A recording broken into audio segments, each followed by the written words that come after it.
Hello mga beshi! For today's video nga, pupunta akong school. Pupunta lang, tapos magkukonsumo ng mga basic needs na kailangan sa bahay namin.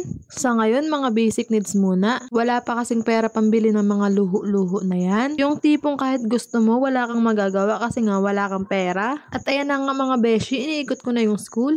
Ay hindi ko pala iniikot. Charot lang. Marami na nga din mga beshing nagbago sa school. Mas gumanda pa lalo. At nandito na nga ako mga beshi para bumili ng grocery. Medyo saglit na ikot nga lang ang ginawa ko dyan kasi nagugutom na din ako. Yan nga lang ang mga binili ko kasi wala naman akong choice kundi yan lang talaga. Buti nga ngayon may mga ganyan-ganyan na kami. Dati wala talaga kasi sobrang hirap ng buhay. Yung tipong bili-bili lang, isa-isa sa tindahan. Kasi pag pumunta pa sa Mamburao, mamasahe pa. Naalala ko pa nga mga beshi nung bata pa ako, halos magkanda iiyak pa ako para makasama sa Mamburao kay mama. Yung tipong mga beshi hanggang sa pag-uwi ni mama galing sa Mamburao, umiiyak pa din ako. Paalis na nga ako yan mga beshi, tapos na rin akong bumili ng mga kailangan kong bilhin. Buti na lang talaga at maganda ang panahon ngayon, hindi umuulan. Kadalasan kasi ngayong buwan, lagi na lang akong muuwing basa dahil sobrang lakas ng ulan. Yung mapapatigil ka na nga lang talaga para magpatila. Gutom na nga ang person, kaya naman ay dumaan muna ako dito para kumain. Pasok na nga tayo mga beshi. Ay ako lang pala, manunood lang kayo. Wala nga sana akong bala kumain mga beshi, kaso lang ay gutom na din talaga. Naalala ko pa nga nag-aaral ako ng college, halos hindi ako makakain sa mga ganto kasi iisipin ko na lang yung mga panggastos ko sa pang araw-araw. Nakakapunta na lang talaga sa mga ganto pag may mga okasyon. At ayan na nga mga beshi, kinuha ko na yung order ko. Nahihiya pa nga ako dyan mga beshi kasi nagtitingin na yung mga tao. Pero hindi pa rin ako tumigil sa pagbi-video kasi maganda ako.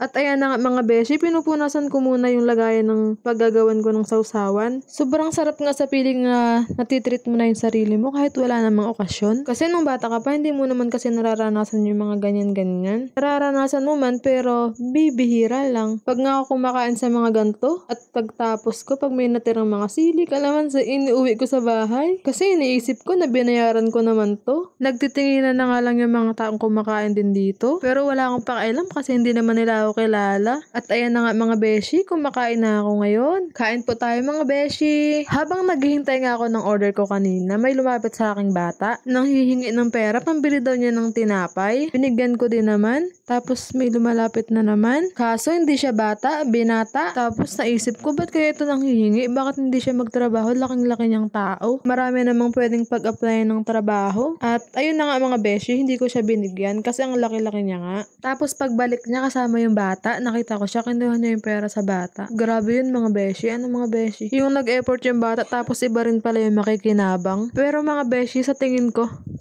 lang naman, na dapat hindi binibigyan yung mga ganong tao. Kasi tinuturuan lang natin sila ng manghingi. Binigyan ko lang naman yung bata kasi super bata niya pa, tas feeling ko hindi pa siya kumakain. Kaya siguro kailangan niya talaga bumili ng tinapay.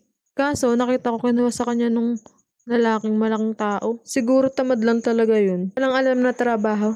Siguro may alam naman siya, kaso lang tamad. Sana naman ay ma-realize niya na kailangan niya magtrabaho. Na-share ko lang naman to mga beshi kasi naiinis talaga ako sa lalaki na yun. Nung bata pa nga ako, kaya ko magdiskarte sa sarili ko. Yun pa kayang kalaki-laki ng tao. Nalala ko pa nga nung bata pa ako, pag may gusto akong bilhin at wala akong pera, naghahanap na lang ako ng bakal para ibenta. Tapos yung mabebenta doon, ibibili ko na nung gusto kong bilhin. Tapos pumupunta ka sa kasuyan, naghahanap ako ng buto ng kasoy, tapos ibebenta ko, mga ganon. Nung bata pa ako, di ba may mga panahon na uso yung mga pang-apir, yung mga text na tinatawag, pogs, yung bilog, lastiko, tapos Jolens, at marami pang iba. Pinapadami ko yun. Tapos pag madami na, bebenta ko na sa mga bata. Ay di, ako naman, pambili na ako ng mga gusto kong bilhin. Pag bata ka naman, simple lang ang gusto mo, di ba? Mga pagkain laang na bago sa paningin. Pag nabili na yung gusto, masayang masaya na. Sarap talaga mga beshing balikan ng pagkabata. Ano mga beshi? Tipong gigising ka sa umaga ng walang problema. Tutulog ka ng walang problema. Yung ang iniisip mo lang yung kung sino ba yung makakalaro ko ngayong araw, kung ano ba yung lalaruin ko ngayong araw. Pwede ka din matulog pag tanghali. Yung tipong mga beshi, ikaw na lang talaga yung tatakas para hindi makatulog kasi gusto mo pang maglaro. Tapos, hindi ka naman makalabas kasi may nakaabang na pamalo ang nanay natin. Tapos mga beshi, yung part na kukutuhan ka, habang kinukutuhan ka, nakatingin ka na lang sa mga kalaro mo na naghihintay sa'yo. Tapos dahil sa kagustuhan mo na kang maglaro, Iniiyakan mo na lang yung nanay mo para bitawan ka sa pagkukuto niya. Tapos ngayong malaki na mga beshi, hindi na natin nararanasan yung mga ganun. Halos puro problema na laang. Yung tipong hindi siya problema pero nagiging problema. Maliliit na bagay, lumalaki. Yung mga ganun. Minsan nga naiisip natin na sana bata na nga lang tayo habang buhay. Pwede kaya yun? At ayan na nga mga beshi, yung lomi naman yung kinakain ko ngayon. Napaspasan ko na nga ang pag-aan yan at anong oras na din. Buti na lang at hindi naman siya masyadong mainit. Kaya naman nakain ko siya ng mabilis. Pero sa totoo lang mga beshi, mas masarap talaga kainin ng lomi pag mainit siya. Pag kasi malamig na siya, hindi siya malapot. Buwaghag na siya. Medyo patapos ko na nga kainin yan mga beshi. Syempre, inom din muna tayo ng tubig. Pagkatapos ko nga mga beshi uminom ng tubig ay nilinisan ko na din muna yung lamesa. Para naman hindi nakakahiya. Baka sabihin, kain-kain, hindi naman nililinisan. Pero siguro hindi naman. Kasi trabaho naman nila yun. Ayan, pinunasan ko na din yung pinag-anuhan ng mga kalamansi. Pagkatapos ko mga beshing linisan yung lamesa, mga ilang minuto, umalis na rin ako kasi anong oras na din. At ayan na mga beshi, biyahe na ulit, pauwi na. Medyo malayo-layo nga din mga beshi ang biyahe pauwi sa Igsuso. Pag galing ka sa Mamburao, tapos ang daan paahon, palusong, mga ganun. Sobrang hirap din. Lalo na pag araw-araw ka bumabiyahe, katulad ko, na pag napasok ako sa work, uwian ako. Pagkatapos ko pumasok, uwi ako. Pagkatapos ko umuwi, papasok ako. Ganun. Malamang, alangan hindi umuwi. Gulo mo, beshi. Totoo lang, mga beshi, mahirap talaga yung ganun. Pero, tsaga-tsaga lang. Alaman pating choice. May choice nga, pero baka mas mahirapan ka palalo. Wag na laang. At ayan na nga mga beshi, palusong na yan. Medyo delikado na nga ang daan dito. Palusong na nga. Marami pang lubak-lubak. Delikado sa motor pag nagkamali. Ang mga beshi, marami nang nadidisgrasya dito. Kahit mga malalaking sasakyan, katulad ng mga truck, ganun. Kaya dapat mag-ingat talaga. May na-encounter pa nga ako sa part na to, natanggalan sila ng kadena.